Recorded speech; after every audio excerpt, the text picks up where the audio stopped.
Et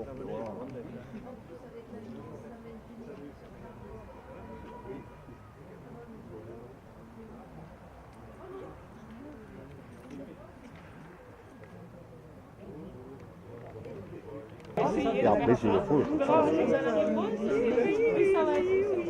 pour descendre un rappel. Presque, parce que si on est... On verra bien. C'est l'occasion. Moi, je voulais aller sur les...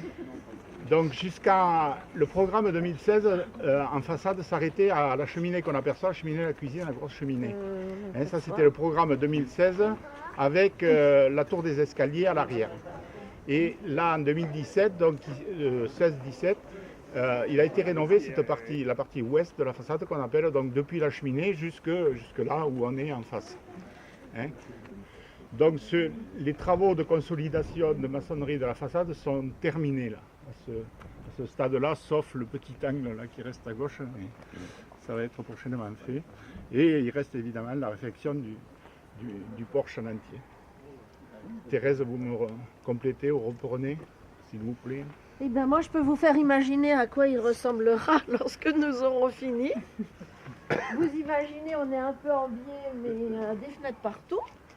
En sachant, je vous livre un petit secret, en sachant que les deux fenêtres, tout le monde ne les voit pas là, de la cuisine, elles sont du XVIIIe siècle. Donc, on sera obligé, ou on les démonte, je ne sais pas où on en est, il y a plein de points d'interrogation avec monsieur Amiot, l'architecte des monuments historiques, où on refait toute la façade avec des fenêtres 18e et de l'autre côté la vérité, puisque c'est un bâtiment 17e, de l'autre côté des fenêtres 17e. Donc quand vous reviendrez, vous saurez quelle est l'option qui a été prise. Et bien sûr, une toiture, en plus des fenêtres, un plancher à l'intérieur, une belle charpente j'espère, et une salle qui servira à tout un tas de choses, c'est quand même le but de la faire vivre. Je sais que certaines personnes trouvent cette façade très austère, mais en réalité, quand on la regarde bien, ça c'est mon avis, je trouve, et même vue d'en bas, je trouve qu'elle correspond bien à la grandeur et à la puissance de Louis d'Arpajon. Et on parle toujours de Louis d'Arpajon, mais en réalité, les travaux ont été commencés par son père, Jean V. Et pour moi, ils sont indissociables, puisque c'est Jean V, tout au début du XVIIe, qui a commencé les travaux.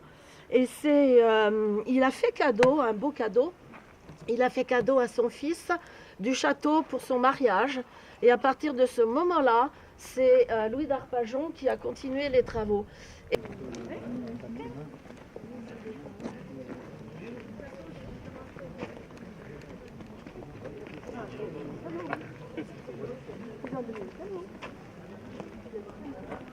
La restauration, mais depuis l'an dernier, les canons du château sont revenus au château, c'est vrai. Ils étaient aux archives départementales. C'est nous qui ont été invités à la reconstruction. Parce qu'à l'époque,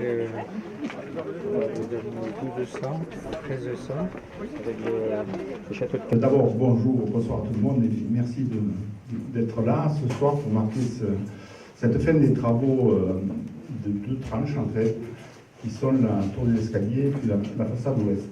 En fait, on voulait marquer, parce que ça n'avait pas été fait l'an dernier, les travaux de restauration de la tour des escaliers. Alors vous verrez, pour ceux qui ne le connaissent pas, c'est assez impressionnant au niveau du volume des travaux, et le rendu est assez sympa, et je vous laisserai juger de vous-même. On a souhaité aussi aujourd'hui, parce que à la veille des journées du patrimoine, puisque tout l'espace sera ouvert demain dimanche, que chacun ait pu visiter avant la journée du patrimoine. Alors, quels sont les travaux de restauration du château, qui sont évidemment, ils ont été attaqués bien avant nous, début des années 80, avec la consolidation des remparts, reprise des tours, de la chapelle. Et là, depuis 5 ans, les travaux sont fixés sur la salle des hommages et la façade dans son entité, et la tour des escaliers. Donc, un programme annuel de à peu près 300 000 € sur 5 ans, donc, financé à 40% par la DRAC, 15% département, 15% région, et ça doit faire 20% restant pour la commune. Donc, comme je l'ai dit en bas, cette année se termine la restauration de la façade. Et il reste, comme le disait Thérèse en bas, le gros morceau, la couverture de la salle des hommages. Donc les plans sont prêts, les devis aussi, l'estimation est faite, c'est à peu près 1 million d'euros. Charpente, toiture, menuiserie et plancher. Il manque que le chèque. Il manque le chèque. En espérant y arriver quand même, avoir la mission d'y arriver. Donc, on fait une pause pour le château, la partie centrale, et pour 2018, on envisage la couverture de la chapelle. Donc, il nous permettra de préparer la grosse opération en attendant, mais c'est quand même un programme de 250 000 euros, la couverture de la chapelle. Donc, pour cela, il faudra financer, évidemment. C'est pour cela qu'on a adhéré au club des mécènes, porté par la DRAC, le ministère de la Culture. Chacun peut donner son obol, entreprise ou particulier, avec défiscalisation en face. Et également, on adhère à la Fondation du patrimoine uniquement pour la restauration du château. Le château, pour mémoire, a été acheté par la commune, et propriété de la commune, a été acheté par la commune en 1966. Sur l'invitation, il y a marqué « Il ne saurait être question de restaurer pareil édifice, ni même de l'entretenir, car il est inutilisable. » Ça, c'était un joli défi. C'est-à-dire, c'était en 1922, apparemment, c'est le classement des monuments historiques. On dit, bon, mais c'est Vérac, c'est foutu, il n'y a plus rien à faire, c'est pas la peine de rien faire. Et vous avez décidé le contraire. On touche vraiment la dynamique que peut avoir une municipalité, mais aussi tous les investisseurs, le conseil départemental, en mettant ces restaurations à l'ordre du jour. Ça tombe bien, on est à la veille du Journée du patrimoine, vous avez un patrimoine magnifique. Notre communauté de communes, puisqu'il faut quand même donner cette vision, a la chance d'avoir un patrimoine globalement historique vraiment remarquable. Il n'y a pas que le patrimoine, mais aujourd'hui on est dans le patrimoine. Et quand on regarde l'ensemble des châteaux et des fermes fortifiées qui sont le long de la vallée de l'Aveyron, ou même sur les vallées du Lot et sur l'Aubrac, on a quand même un patrimoine qu'il faut préserver. C'est une affaire d'homme, c'est une affaire de finance, mais c'est une affaire de volonté. Et cette volonté, contrairement à ce que disait l'architecte des bâtiments de France en 1902, vous avez fait preuve, et aujourd'hui on touche du doigt ces restaurations, c'est pas fini, mais moi je vous encourage, et tu as bien fait de laisser un message au mécénat, je vais m'empresser d'aller sur le site internet pour voir comment on peut participer. Alors moi je remercie aussi Madame Casagrande pour son érudition et l'intérêt qu'elle apporte à tout ça et qu'elle nous fait partager, c'est formidable. Je voulais souligner, le conseil départemental a son département d'archéologie et ce n'est pas tous les départements qui ont un département d'archéologie. Remonter des vieilles pierres pour les remonter, ça ne suffit pas. Il faut aussi que ça vive et que la relève soit assurée. Je vois qu'il y a des enfants là.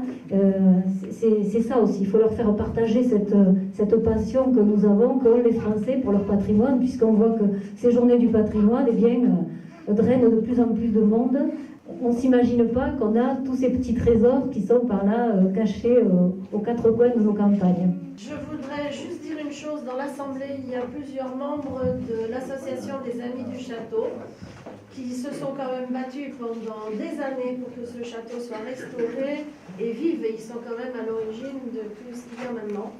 Donc je pense que je devais les applaudir. Ah oui, allez.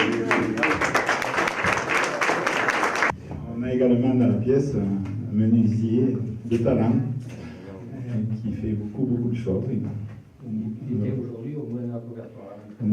Ah, voilà, il peut constituer 2 moulins déjà, non, un seul. À la couverture, tout ça c'est de l'art. C'est de l'art et c'est lui qui a posé ses fenêtres, c'est lui qui a fait le plancher de la chapelle, il a fait beaucoup de choses. Et celle qui a été renouvelée, M. Cantero, combien elle pèse? 350 kg, non? 400, plus de 400 kilos, chaque marche. Monobloc.